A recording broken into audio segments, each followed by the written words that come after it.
7 अक्टूबर से शुरू हुआ इजरायल हमास युद्ध लगातार आगे बढ़ता जा रहा है और उसी के साथ इसमें नए नए गुट या देश भी इस युद्ध के इस पार या उस पार नजर आ रहे हैं। इजरायल हमास और हिजबुल्लाह से तो सामना कर ही रहा है, अब हूती विद्रोहियों ने भी इजरायल की परेशानी को बढ़ा दिया है। हूती विद्रोहियों की तरफ से इजरायल पर लगातार हमले किए जा रहे हैं। हूती ने गाजा में हमास के खिलाफ युद्ध जारी रखने पर इजरायल के खिलाफ और अधिक हमले करने की चेतावनी दी है और कहा कि वह पहले ही 3 अलग अलग अभियानों में ड्रोन और बैलिस्टिक मिसाइलें दाग चुका है। हूती के सैन्य बयान में कहा गया कि जब तक इजरायली आक्रामकता बंद नहीं हो जाती तब तक वे मिसाइलों और ड्रोन के अलावा और ताकत के साथ हमले करना जारी रखेंगे। उधर हूती सरकार के प्रधानमंत्री अब्देल अजीज बिन हफ्तूर ने कहा, विद्रोही इजरायल के खिलाफ उस प्रतिरोध का हिस्सा थे जिसमें लेबनान, सीरिया और इराक के ग्रुप शामिल हैं। ये सभी शब्द और ड्रोन दोनों से लड़ रहे थे।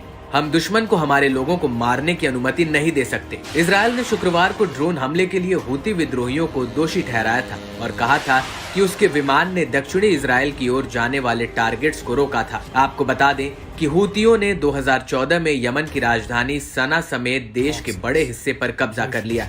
वे इजरायल से पहले सऊदी अरब और संयुक्त अरब अमीरात पर हमले कर चुके हैं। हूती विद्रोहियों द्वारा किए गए इस हमले के बाद इजरायली नेवी भी सतर्क हो गई है। वहीं नौसेना ने रेड सी में मिसाइलों से लैस बोट्स को तैनात किया है। आईडीएफ ने बताया कि लाल सागर में परिस्थितियों का आकलन करने के बाद क्षेत्र में बढ़ते रक्षा प्रयासों के तहत ये तैनाती की गई है। हूती विद्रोहियों के इन हमलों को लेकर अमेरिका ने भी प्रतिक्रिया दी है। अमेरिकी विदेश विभाग के प्रवक्ता मैथ्यू मिलर ने सख्त लहजे में कहा, यहाँ जो भी इजरायल हमास के बीच चल रहे युद्ध में शामिल होने के बारे में सोच रहा है उसे ऐसा नहीं करना चाहिए। सीरिया की माने तो युद्ध शुरू होने के बाद से इजरायल के खिलाफ संगठन द्वारा किया गया ये तीसरा हमला था।